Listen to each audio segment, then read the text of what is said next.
दोस्तों भारत ने एक ऐसा आर्मर बना दिया है जो कि टैंक्स और आर्मर्ड व्हीकल को स्टैनड लेवल 5 तक की प्रोटेक्शन प्रोवाइड करने वाला है। चिनूक के होते हुए इंडियन एयरफोर्स को भी अचानक से हेवी लिफ्ट हेलीकॉप्टर लीज पर लेने की ज़रूरत क्यों पड़ रही है, और SU-57 की यूनिट कॉस्ट सामने आने के बाद ये रफाल और यूरो फाइटर जैसे मॉडर्न 4.5 जनरेशन फाइटर के लिए एक बुरी खबर क्यों होने वाली है। आज की वीडियो में हम ऐसे ही कुछ इंटरेस्टिंग अपडेट्स के बारे में बात करने वाले हैं। नमस्कार दोस्तों, मेरा नाम है अंशुमन नायक और आप सभी का बहुत बहुत स्वागत है इंडियन डिफेंस न्यूज के डिफेंस टॉक सीरीज में। तो चलिए देर न करते हुए आज की वीडियो शुरू करते हैं। आज की पहली अपडेट भारत के आर्मर्ड व्हीकल डेवलपमेंट की तरफ से है। अभी भारत की तरफ से अपने next generation armoured platform development में एक बहुत ही बड़ा ब्रेक थ्रू हासिल किया गया है, जहां पर विक्रम VT-21 ट्रैक्ड व्हीकल ने सफलता के साथ स्टैनड लेवल 5 बैलिस्टिक प्रोटेक्शन को अचीव कर लिया है, वो भी एक फुली इंडिजिनस कंपोजिट हल के साथ। देखिए, नॉर्मली आर्मर्ड व्हीकल में हैवी स्टील या एलॉय आर्मर का इस्तेमाल किया जाता है, जिससे प्रोटेक्शन तो मिलता है लेकिन वेट बहुत ज़्यादा बढ़ जाता है। लेकिन यहाँ पर DRDO के अंदर CVRD की तरफ से बिल्कुल एक अलग अप्रोच के ऊपर काम किया जा रहा था, जहाँ पर लाइट वेट कंपोजिट मेटल का व्यवहार करके हाई लेवल प्रोटेक्शन को हासिल किया गया है। इस प्रोजेक्ट में इंजीनियर्स ने ग्लास फाइबर रीइंफोर्स्ड प्लास्टिक यानी GFRP और कार्बन फाइबर रीइंफोर्स्ड प्लास्टिक यानी CFRP का कॉम्बिनेशन इस्तेमाल किया है। साथ ही एडवांस कोर मेटल जैसे कि PVC फोम, एल्यूमिनियम हनीकम और एल्यूमिनियम फोम का सैंडविच स्ट्रक्चर को इंटीग्रेट किया गया। सिंपल भाषा में बोला जाए तो ये एक मल्टी लेयर्ड आर्मर स्ट्रक्चर है जो इम्पैक्ट एनर्जी को एब्जॉर्ब कर सकता है और डिसिपेट कर सकता है। सबसे इंटरेस्टिंग बात इसका मैन्युफैक्चरिंग प्रोसेस होने वाला है। Vacuum assisted resin transfer moulding यानी वर्टिम टेक्नोलॉजी का इस्तेमाल करके इसको बनाया जा रहा है। इस प्रोसेस की खास बात यह कि हाई क्वालिटी वॉइड फ्री और स्ट्रॉन्ग कंपोजिट स्ट्रक्चर को बना सकता है, जो बैटलफील्ड शॉक और बैलिस्टिक इम्पैक्ट दोनों को हैंडल कर सकता है। अब यहाँ पर एक और शॉकिंग पॉइंट सामने आ रहा है जो कि कॉस्ट फैक्टर होने वाला है। पूरा वर्तम सिस्टम का जो सेटअप था उसको बनाने में सिर्फ 3.1 लाख रुपए खर्चा किया गया और कंप्लीट कंपोजिट पैनल बनाने में लगभग 19.7 लाख रुपए का खर्चा आया है। यानी कि VT-1 में इस्तेमाल होने वाले सभी आर्मर को बनाने में हमको 19.7 लाख रुपए की जरूरत पड़ने वाली है। डिफेंस सेक्टर में जहाँ कॉस्ट नॉमिनली बहुत ही ज़्यादा होता है, वहाँ पर इतना इकोनॉमिकल सोल्यूशन एक गेम चेंजिंग डेवलपमेंट माना जा रहा है। अगर प्लेटफॉर्म की बात करें तो विक्रम VT-21 का टोटल वेट टरेट के साथ लगभग 25 टन के आसपास है, उससे थोड़ा कम होने वाला है। इसका डायरेक्ट फायदा अभी हमें मोबिलिटी में देखने को मिलने वाला है। व्हीकल फास्ट मूव करने वाला है, इजीली डिप्लॉय हो सकता है और इसका लॉजिस्टिक भी आगे चल के हमको सिंपल होने वाला है। और ये जो आर्मर अभी डेवलप किया गया इसको सिर्फ VT-21 में नहीं बल्कि हमारे फ्यूचर टैंक्स में और आर्मर्ड व्हीकल में भी इस्तेमाल किया जा सकता है। अगला अपडेट इंडियन आर्मी के एयर डिफेंस मॉडर्नाइजेशन की तरफ से है। अभी मिनिस्ट्री ऑफ डिफेंस की तरफ से एक बहुत ही बड़ा डिसीजन लिया जा रहा है, जहां पर अभी 83 carrier air defence tracked system यानी कैडेट सिस्टम को खरीदने की प्रोसेस को आगे बढ़ाया जा रहा है। ये सिर्फ एक नॉर्मल प्रोक्योरमेंट नहीं होने वाला है बल्कि इंडियन आर्मी की एयर डिफेंस डॉक्ट्रिन में एक मेजर शिफ्ट लाने वाली है। देखिए, पहले बैटलफील्ड थ्रेट मेनली एयरक्राफ्ट और हेलीकॉप्टर तक ही लिमिटेड हुआ करता था, लेकिन अभी सिनेरियो कंप्लीटली चेंज हो रहा है। ड्रोन्स, लॉइटरिंग मुनिशन और लो RCS वाले टारगेट धीरे धीरे बढ़ रहे हैं, जिनको डिटेक्ट और इंटरसेप्ट करना ट्रेडिशनल सिस्टम के लिए बहुत ही मुश्किल होता जा रहा है और साथ ही इकोनॉमिकल भी नहीं होते हैं। इसी प्रॉब्लम को सॉल्व करने के लिए कैडेट सिस्टम को एक network centric air defence node के तौर पर डिज़ाइन करने की बात सामने आई है। यानी ये एक स्टैंड अलोन सिस्टम नहीं होगा बल्कि प्रोजेक्ट आकाश तीर के साथ इसको इंटीग्रेट करने का प्लान बनाया जा रहा है। सिंपल भाषा में बोला जाए तो आकाश तीर एक ऑटोमेटेड एयर डिफेंस कंट्रोल और रिपोर्टिंग सिस्टम होने वाला है, जो कि बैटलफील्ड का real time composite air picture create करता है। और अभी कैडेट सिस्टम इसी नेटवर्क का एक शूटर नोड बनने वाला है, जहां पर सेंसर, रडार और कमांड सिस्टम से डाटा को इसको डायरेक्टली फीड किया जाएगा। इसका सबसे बड़ा फायदा ये कि डिटेक्शन से लेकर एंगेजमेंट तक पूरा साइकिल बहुत ही फास्ट हो जाएगा। और खास बात यह कि यह सिस्टम इंडियन एयरफोर्स की integrated air command and control system के साथ भी इंटीग्रेट किया जा सकता है। यानी आर्मी और एयरफोर्स दोनों का एयर स्पेस कोऑर्डिनेशन एकदम सिंक्रोनाइज्ड होने वाला है, जो कि जॉइंट वॉरफेयर के लिए बहुत ही क्रिटिकल माना जा रहा है, जिससे फ्रेंडली फायर सिचुएशन भी बहुत ही रिड्यूस होने वाला है। अब प्लेटफॉर्म की बात करें तो कैडेट सिस्टम जो होने वाला है वो एक ट्रैक्ड व्हीकल के ऊपर बेस्ड होने वाला है, जो कि या तो अपग्रेडेड BMP-2 सारथ की चेसिस पर हो सकता है, फिर कोई नया इंडिजिनस प्लेटफॉर्म भी हो सकता है। इसका मतलब ये कि यह टैंक और इन्फेंट्री कॉम्बैट व्हीकल के साथ सेम स्पीड में 10 में मूव कर पाएगा। यानी कॉन्वॉय के साथ इसको मूव किया जा सकता है। ये एक बहुत बड़ा एडवांटेज है क्योंकि पहले के जो towed air defence gun system या मिसाइल सिस्टम हुआ करते थे या पोर्टेबल सिस्टम हुआ करते थे वो फास्ट मूव नहीं कर पा रहे थे और इसलिए वो फास्ट मूविंग आर्मर्ड कॉलम के साथ इफेक्टिवली ऑपरेट नहीं कर पाते थे। लेकिन अभी cadet system continuously moving formation को भी रियल टाइम प्रोटेक्शन प्रोवाइड कर पाएगा। सबसे इंटरेस्टिंग बात इसका मॉड्यूलर डिजाइन होने वाला, यानी एक ही प्लेटफॉर्म पर अलग अलग तरह के पेलोड लगाए जा सकते हैं, जैसे कि anti aircraft gun, short range surface to missile system या कोई डेडिकेटेड रडार सिस्टम इसमें इस्तेमाल किया जा सकता है या कमांड सिस्टम को भी इन व्हीकल में इस्तेमाल किया जा सकता है। इससे आर्मी एक फ्लेक्सिबल और scalable air defence ecosystem create कर सकता है। ऑपरेशन लेवल के ऊपर इसका मतलब ये है कि स्ट्राइक कोर और मैकेनाइज्ड यूनिट को अभी एक मूविंग शील्ड या खुद का एयर डिफेंस बबल मिलने वाला है जो उन्हें हर फेज में एरियल थ्रेट से प्रोटेक्ट कर सकता है। कुल मिलाकर कैडेट प्रोग्राम इंडियन आर्मी के लिए एक गेम चेंजिंग स्टेप होने वाला है, जहां ट्रेडिशनल एयर डिफेंस को रिप्लेस करके फुली नेटवर्क्ड मोबाइल और इंटेलिजेंस डिफेंस सिस्टम को भी डेवलप किया जा रहा है। अगला update multi role fighter aircraft competition और 5th जनरेशन फाइटर डील की तरफ से है।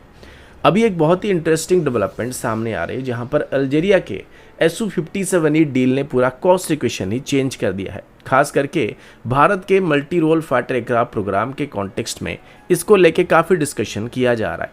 देखिए, अल्जीरिया ने लेट 2025 में 14 Su-57E फाइटर जेट के लिए लगभग $2 बिलियन का डील को साइन किया था। इस हिसाब से अगर हम फ्लाईवे कॉस्ट की बात करें तो पर एयरक्राफ्ट का यूनिट कॉस्ट यहाँ पे लगभग 80 से 100 मिलियन के आसपास पड़ने वाली है। लेकिन जब इसमें वेपन्स, ट्रेनिंग, सिमुलेटर्स और स्पेयर पार्ट को भी ऐड किया जाएगा तो पर एयरक्राफ्ट का यूनिट कॉस्ट हमको टोटल पैकेज के साथ लगभग 140 से 150 मिलियन के आसपास पड़ने वाली है। अब यहाँ पर सबसे बड़ा ट्विस्ट ये है कि ये प्राइस एक 5th जनरेशन स्टेल्थ फाइटर के लिए होने वाला है, जो कि ऑलमोस्ट 4.5 जनरेशन फाइटर जैसे रफाल के कॉस्ट ब्रैकेट के काफी नीचे आने वाला है। सिंपल भाषा में बोला जाए तो सेम बजट में अभी ज्यादा एडवांस एयरक्राफ्ट मिल सकते हैं। इसी वजह से रशिया की तरफ से भी भारत को एग्रेसिवली Su-57 को पिच किया जा रहा है। उनका सीधा लॉजिक है कि अगर भारत 114 एयरक्राफ्ट को खरीदने का प्रोग्राम बनाता है तो वो छोटी संख्या में वेस्टर्न जेट लेने के बजाय ज्यादा संख्या में 5th जनरेशन Su-57 को इंडक्ट कर सकता है। अब अगर मेक इन इंडिया एंगल को देखा जाए तो ये ऑफर और भी स्ट्रांग बनने वाला है। रशिया ने सजेस्ट किया कि अगर 100 से ज़्यादा एयरक्राफ्ट भारत ऑर्डर करता है तो HAL की नासिक फैसिलिटी में इनका लोकल प्रोडक्शन किया जा सकता है और ऐसा होने पर इन एयरक्राफ्ट का यूनिट कॉस्ट और भी कम होने वाला है, जो कि $80 मिलियन के आसपास पड़ने वाला है, जो कि फ्लाईवे कॉस्ट होने वाला है और टोटल पैकेज का कॉस्ट $120 मिलियन के अंदर ही रहने वाली है। लेकिन यहाँ पर एक इनिशियल इन्वेस्टमेंट का कॉस्ट भी होने वाला है, जो कि नासिक फैसिलिटी के लिए हमको जरूरत पड़ने वाली है। पर ये जो कॉस्ट होने वाला है वो एक वन टाइम कॉस्ट होने वाला है, जिससे भारत को आगे चल के 5th जनरेशन मैन्युफैक्चरिंग कैपेबिलिटी मिलने वाली है। यानी फ्यूचर में सेम फैसिलिटी का इस्तेमाल करके हम 5th जनरेशन फाइटर जेट को बना सकते हैं। अब सबसे स्ट्रेटेजिक पॉइंट आता है source code access. Russia reportedly Bharat को फुल सोर्स कोड एक्सेस देने के लिए राजी हो चुका है। सिंपल भाषा में बोले तो भारत अपने वेपन, सेंसर और सॉफ्टवेयर अपग्रेड खुद इंटीग्रेट कर सकता है और ये कैपेबिलिटी हमको वेस्टर्न प्लेटफॉर्म के साथ देखने को नहीं मिलने वाली है। कुल मिलाकर Su-57 अभी एक फाइनेंशियली डिस्ट्रप्टिव ऑप्शन बन के सामने आ रहा है, जहां low cost per high and capability मिलने वाला है। लेकिन फाइनल डिसीजन सिर्फ प्राइस पर नहीं बल्कि टेक्नोलॉजी, सॉवरेनिटी और लॉन्ग टर्म स्ट्रेटेजी या फिर जियोपॉलिटिक्स के ऊपर भी काफी डिपेंड करने वाला है। अगला अपडेट इंडियन एयरफोर्स के हैवी लिफ्ट कैपेबिलिटी की तरफ से है। अभी मिनिस्ट्री ऑफ डिफेंस की तरफ से एक बहुत ही इंपॉर्टेंट RFI को इशू किया जा रहा है, जिसमें अल्ट्रा हैवीवेट कैटेगरी की हेलीकॉप्टर यानी UH-LH को एक्वायर करने की बात सामने आई है, जो कि इंडियन एयरफोर्स के लिए एक मेजर कैपेबिलिटी गैप को भरने वाला स्टेप माना जा रहा है। लेकिन अभी इनको डायरेक्टली खरीदने के बदले लीज पर लेने का प्लान किया जा रहा है।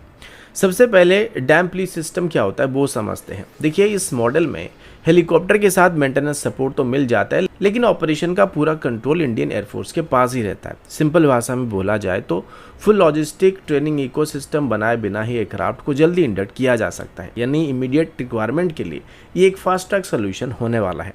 अब सवाल ये उठता है कि अभी UH-LH कैटेगरी की हेलीकॉप्टर की जरूरत क्यों पड़ रही है, जबकि इंडियन एयरफोर्स के पास पहले से ही चिनूक जैसे हैवी लिफ्ट हेलीकॉप्टर मौजूद हैं। देखिए, चिनूक एक हैवी लिफ्ट हेलीकॉप्टर जरूर है, लेकिन अल्ट्रा हैवी कैटेगरी इससे एक स्टेप ऊपर का होता है। मतलब एक ही सॉर्टी में armoured vehicle, heavy artillery system, bridging equipment या लार्ज लॉजिस्टिक मॉड्यूल को भी ट्रांसपोर्ट किया जा सकता है और ये हेलीकॉप्टर जो होते हैं वो चिनूक हेलीकॉप्टर को एयरलिफ्ट कर सकते हैं।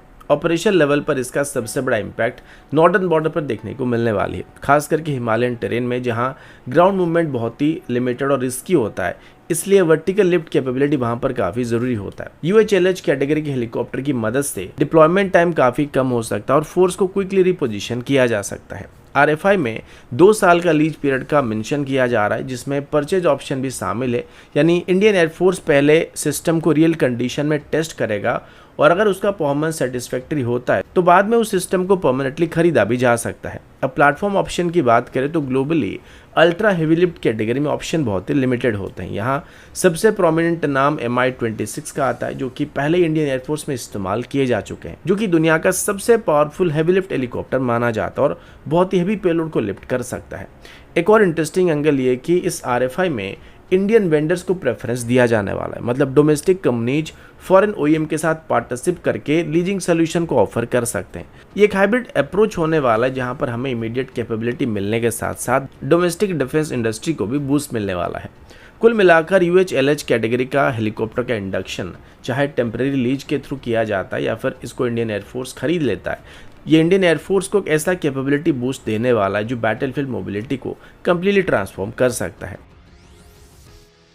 अगला अपडेट भारत के काउंटर ड्रोन टेक्नोलॉजी की तरफ से है। अभी अहमदाबाद बेस्ड कंपनी ग्रिडबॉट टेक्नोलॉजी की तरफ से एक इंडिजिनस सेंटिनल नाम की एंटी ड्रोन सिस्टम को डेवलप करने की बात सामने आई है। ये सिस्टम स्पेशली हॉस्टाइल ड्रोन को डिटेक्ट, ट्रैक और डिस्ट्रॉय करने के लिए डिजाइन किया गया है। देखिए, आज की बैटलफील्ड में ड्रोन एक सबसे बड़ा थ्रेट बन चुका है। छोटे साइज, लो अल्टीट्यूड फ्लाइंग और लो कॉस्ट होने की वजह से इनको ट्रेडिशनल एयर डिफेंस सिस्टम से डिटेक्ट करना बहुत ही मुश्किल होता है। इसी प्रॉब्लम को सॉल्व करने के लिए सेंटिनल जैसे डेडिकेटेड काउंटर UAS सिस्टम काफी जरूरी बन चुके हैं। अब अगर इस सिस्टम की कैपेबिलिटी की बात करें तो ये लगभग 3 किलोमीटर तक एरियल थ्रेट को डिटेक्ट कर सकता है और 1.5 किलोमीटर के अंदर उनको न्यूट्रलाइज करने की कैपेबिलिटी रखता है। कंपनी के क्लेम के मुताबिक इसका किल प्रोबेबिलिटी अभी 99% तक पाया गया है, जो कि एक बहुत ही हाई एफिशिएंसी रेट होने वाली है।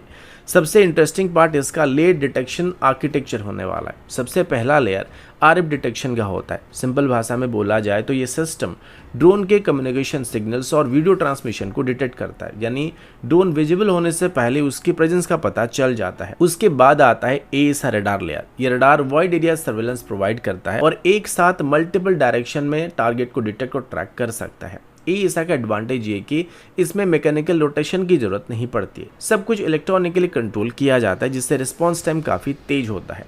तीसरा लेयर है इलेक्ट्रो ऑप्टिकल ट्रैकिंग सिस्टम का। यहाँ पर हाई रेजोल्यूशन कैमरा और सेंसर का इस्तेमाल करके टारगेट को विजुअली कंफर्म किया जाता है, मतलब सिस्टम ये वेरीफाई करता है कि वो एक्चुअल ड्रोन है या कोई बर्ड या दूसरा ऑब्जेक्ट है, जिससे फॉल्स अलार्म का रिस्क काफ़ी कम हो जाता है। अब सबसे फाइनल और क्रिटिकल पार्ट आता है इसका हार्ड किल मॉड्यूल, जिसको कटाना कहा जा रहा है। ये एक वेपनाइज इंटरसेप्टर होने वाला है जो कि डायरेक्टली ड्रोन को हिट करके डिस्ट्रॉय कर देता है, यानी ये सिर्फ सिग्नल को जैम नहीं करता है बल्कि फिजिकली ड्रोन को हिट करके एलिमिनेट करता है। सबसे खास बात इस सिस्टम की ऑटोनॉमी होने वाली। ये पूरा डिटेक्शन से लेकर एंगेजमेंट तक का सफर जो होता है वो AI based algorithm automatically handle करता है, यानी कि इसमें ह्यूमन इंटरवेंशन की जरूरत नहीं पड़ती है। ऑपरेशन लेवल पर इसका इस्तेमाल अभी military base, airport, power plant, border area और क्रिटिकल इंफ्रास्ट्रक्चर्स को प्रोटेक्ट करने के लिए किया जाने वाला है। तो दोस्तों, अभी के लिए इतना ही। मिलता हूँ आपसे अगले वीडियो में, तब तक के लिए जय हिंद, वंदे मातरम।